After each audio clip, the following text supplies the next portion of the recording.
is manager at Beachbody.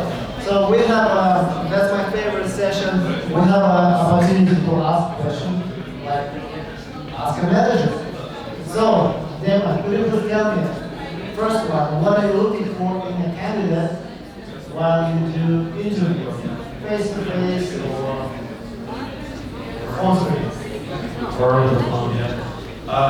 So, there's certain things that are role specific, but aside from the specifics of a role, there's two things. One is like a passion for quality mindset. So basically, our field is a little bit interesting. There's not really like a degree for software testing. People don't go to school for it. And so what typically happens is people fall into QA, sometimes for the wrong reasons. But what I really look for is the people that actually have a real passion for quality. This is the first thing. And then the second thing is continuous improvement. So the industry changes so fast. If you're not like reading blogs and watching videos and webinars and coming to events like this and learning all these new things, you'll turn into a dinosaur like in a heartbeat. For the longest time before, even when Agile was coming on the scene, but like once CI/CD and DevOps and things like that, forget about it. You gotta stay up on top of the stuff. You gotta be learning like the newer techniques. Even if you're in manual and not doing automation, there's all different types of techniques that people don't know. If you're not interested in it, then you're not going to be good at it. That's basically it. I tell my team this all the time that it's kind of like calculus. I have no interest in it. I could never go home and like read a calculus book after a long day of work. So think of it like that. If you're not interested in the stuff and you don't like, watching videos and things like that about testing, then you're not going to get past a certain level. So those are the two things. All right. So bottom line, come to the next meetup. All right, guys, passed the first test by coming. Yeah. What's your favorite question? Ooh, favorite interview question. Again, it kind of depends on the role because I feel like QA and QE are two totally different skill sets. Some people have a different opinion, but I feel like on the QA side, it's more about critical thinking, test strategy, things like that, risk analysis. And on the QE side, it's more about it's a lot more technical. It's about knowing programming, design, things like that. So, anyways, I don't really have one favorite across the board interview question, but my favorite type of interview question is open-ended.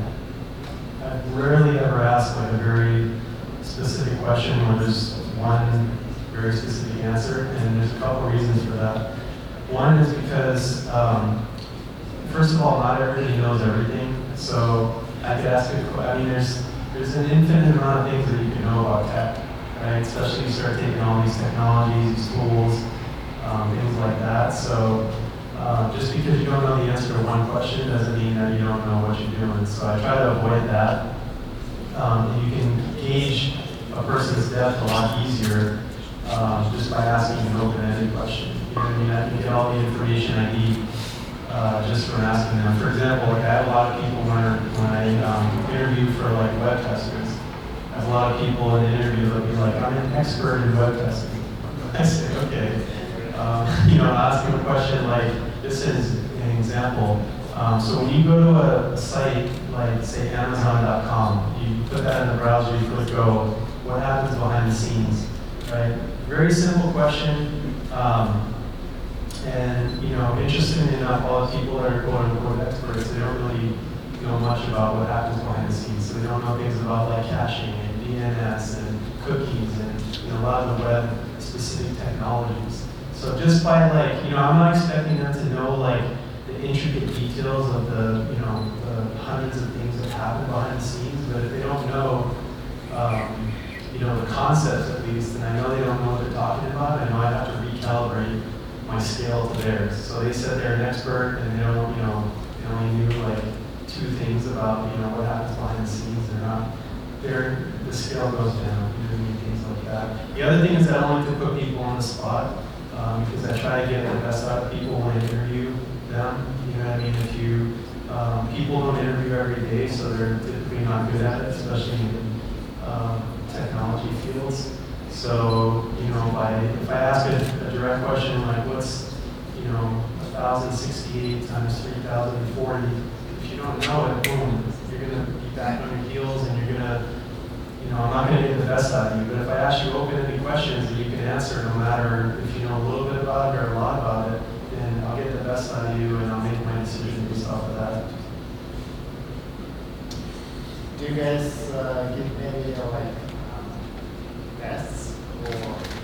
Yeah, for the quality engineering roles, typically we'll say that, excuse me, for the end. We may do some whiteboarding tests or have you come in and whiteboard some things. Ask more specific coding questions, but towards the end, like in the first and second interviews, I don't really get too much into that. I like to find out about the person. I like to see where they can fit. The other thing is it's really hard to find like an exact fit for a role. So, you know, oh, they know Java, you know, they know this, and they know that, and this, and, you know, a lot of hiring managers, they have this list of like 100 things. It's kind of like dating, right? Oh, I want somebody who's tall and rich and handsome, this, right? Like the person doesn't exist, right? So I try to just, you know, have a conversation with the person, see what their experience is, see how that could fit into the team. It's kind of like when I was talking about the people portion of what's required for automation. You need diversified skill sets. So if I have, you know, if I have one area covered, you know, if I have like very strong technical people, you know, already on the team, I may look for somebody who could add, you know, some soft skills and things like that. You know what I mean? To kind of balance the team more. Awesome. What red flags? Oh God, red flags. That's some doozies. So the first thing, and you guys have probably heard this for those of you that have come to a lot of meetups. I've only actually been to one before this one, but the biggest red flag is, for the love of God, do not bullshit or lie about what you know. If we as a hiring manager ask a question, we know the answer. So, you know, if you don't know it, I don't even care. Like, I talk to people all the time, and I want them to say, I don't know. Like, you know, as long as you know enough to get by, like, nobody's going to know everything. Just say, you know, I haven't worked on that, but I worked on something similar, and this is how I did it. Me personally, I don't care. You may hit a hiring manager that cares, but the vast majority of us don't care if you know a specific thing. We'll move on to the next thing.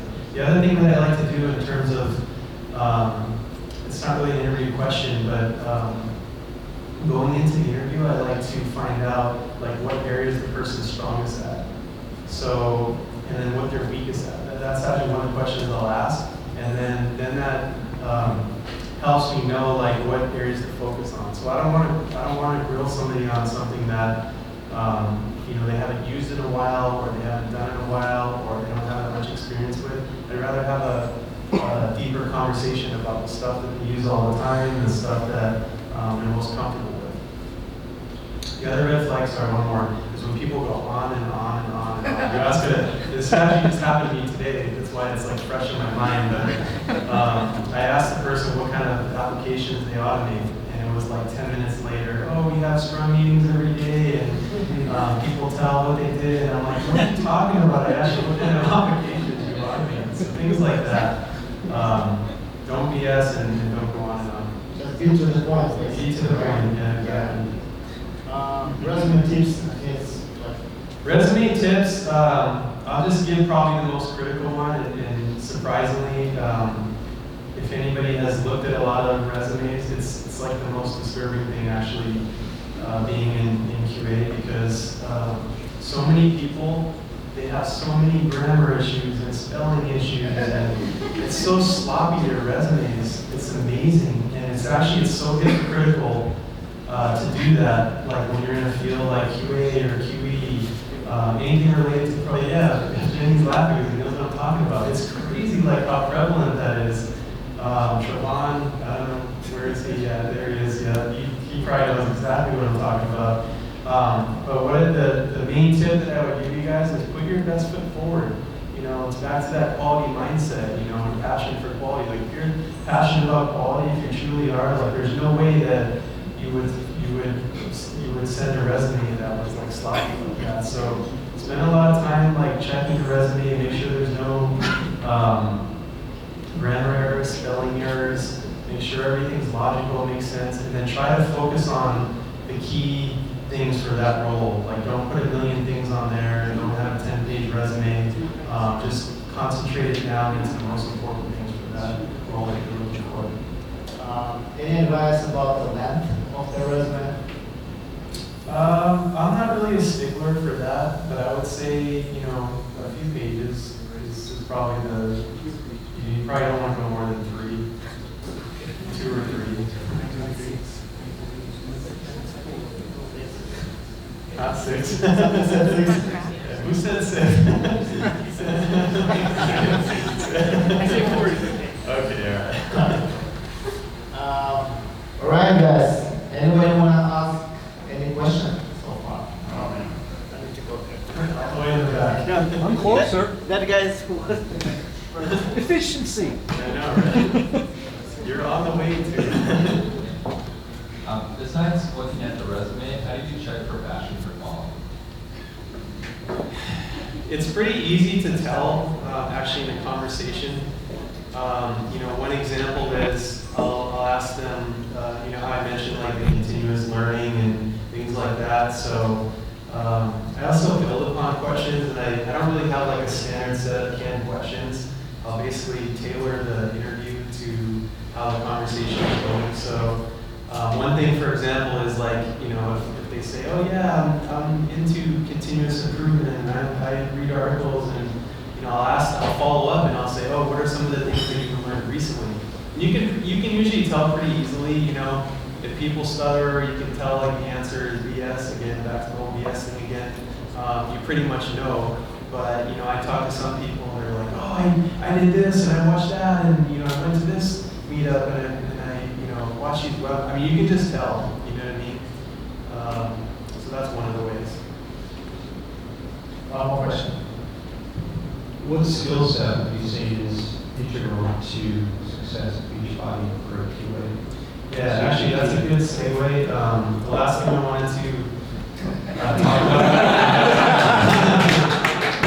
And then you guys can get rid of me, I'll sit down. But we have some open positions. So if anybody's looking for a job, anybody you know, wants to come join us and be a part of our journey, we have a set of open positions right now, both full-time and contract. And we're always hiring, actually. There's always something going on. But the ones that we have open right now, senior SNET, so skill sets for that would be obviously we're using Java for our programming or our automation. So Java, we're using Cucumber. The framework is based off of the Cucumber. You know, good software development practices like design. You know, being able to troubleshoot things on your own. This is actually a senior role, so we're looking more for the person that's like other people go to him or her versus that person is constantly going to other people for things. So we have a senior SDET position open. We actually have a quality engineering manager position open. I have 3 teams under me, and so the third one I'm looking for a manager for that. We have an API test engineer, so I don't know if that's actually a specific role, but it's basically a test engineer that has a good amount of API testing background, because we have one of the projects we're doing is a API gateway migration, where we're migrating, or we're consolidating our API gateways from 3 down to 1. And in the process, we're doing a lot of rework on our APIs, and so there's like 100 APIs that we're testing. And then we have 2 senior e-commerce test engineers. So again, the skills for this would be critical thinking, risk analysis, communication, test strategy. You know, being able to understand like how you would test something. You know, you can't test everything, so being able to you know, determine like what the optimal test to run how to convey like the coverage and things like that to the team. And then lastly, we had 2 senior test engineer positions. All right. If you guys want to apply, so get. Yeah, if you're interested, find this guy right here, with the cool shirt. All right. Thank you very much, gentlemen. Everyone, very, very helpful.